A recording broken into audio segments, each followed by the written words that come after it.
All right, here we go. It's the T20 World Cup semifinal, India versus England.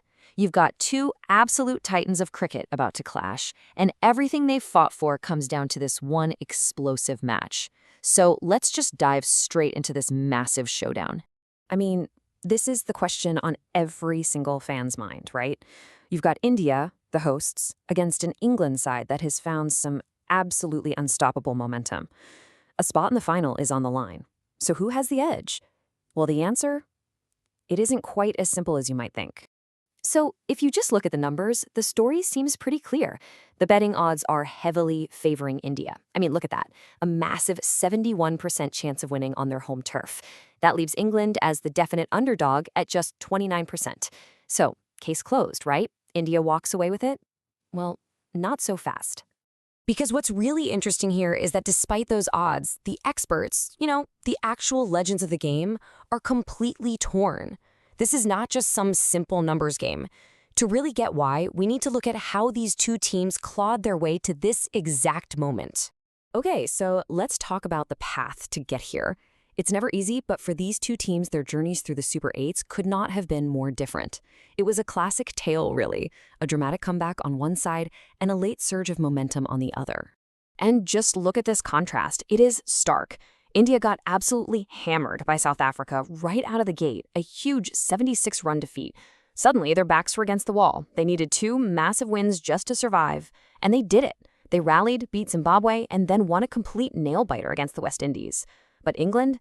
Totally different story. They hit their stride at the perfect time, just went on a tear and won all three of their Super 8 games. They looked absolutely dominant. In a match this big, it often comes down to individual brilliance. And both of these teams are just stacked with players who can single-handedly turn a game on its head. So let's talk about the key performers, the guys who could be the heroes of the day.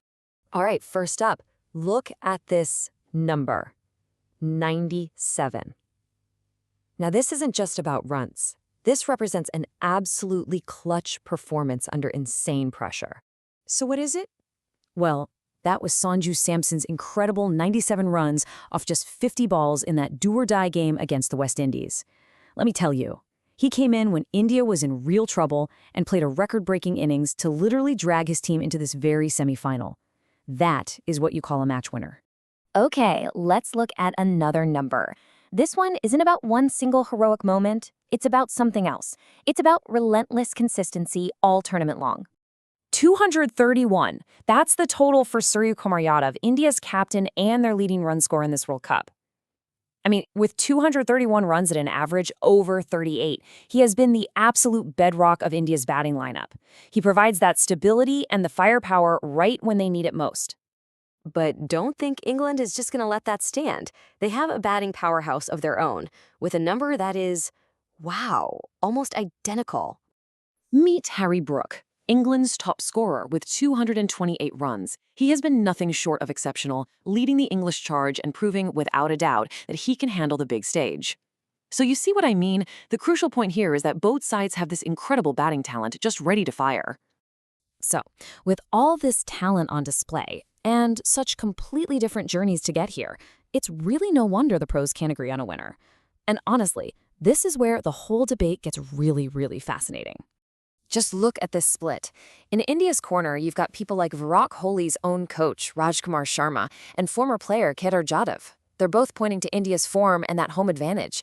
But then, on the other side, you've got these legendary Pakistani bowlers, Mohammad Amir and Rashid Latif, and they are backing England.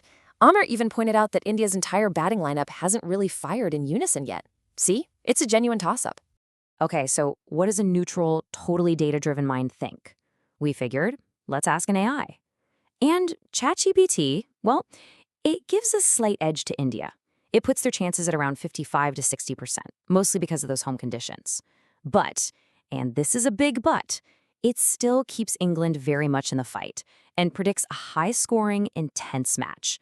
So even the computer thinks it's just too close to call. But big matches like this, they aren't just won by the star players. They can be influenced by strategy, by pressure, and sometimes by the fine print in the rule book.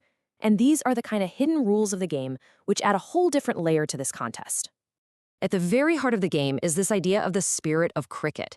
I mean, it's literally written right there in the preamble to the official rules. It's all about respect, fair play, self-discipline. Basically, it's the unwritten code that governs how the game is supposed to be played, especially when the pressure is cranked all the way up. And sometimes those official laws become incredibly important. For example, just before this massive match, India had a real scare. Their fast bowler Mohammad Siraj was hit on the knee in practice and had to limp off the field. Now, his injury wasn't a head injury, thankfully, but it brings a very specific and potentially game-changing rule right into focus. It's the concussion replacement rule. So if a player gets a head or neck injury, they can actually be replaced by what's called a like-for-like player, and the match referee gets the final say. Just think about the strategic implications here. What if a fast bowler gets hit by a bouncer? Can you just bring in another specialist? What if your key spinner gets hurt? Who even counts as a like-for-like replacement? In a super high-stakes semifinal like this, one single moment could trigger this rule and completely alter the entire balance of the match. And yeah, let's not forget what's at stake here. The ultimate prize. The winner of this epic clash goes on to face New Zealand, who are already waiting in the World Cup final. This is literally for all the marbles. So, it really all comes down to this. In a game that's balanced on a knife's edge between two of the best teams in the world, what's going to be the deciding factor? Is it going to be the raw talent of a Samson or a Brooke? Or maybe the steely nerve to perform under that suffocating pressure? Or could it be something else entirely? Maybe even a decision that's guided by the spirit of cricket itself? Well, we're about to find out.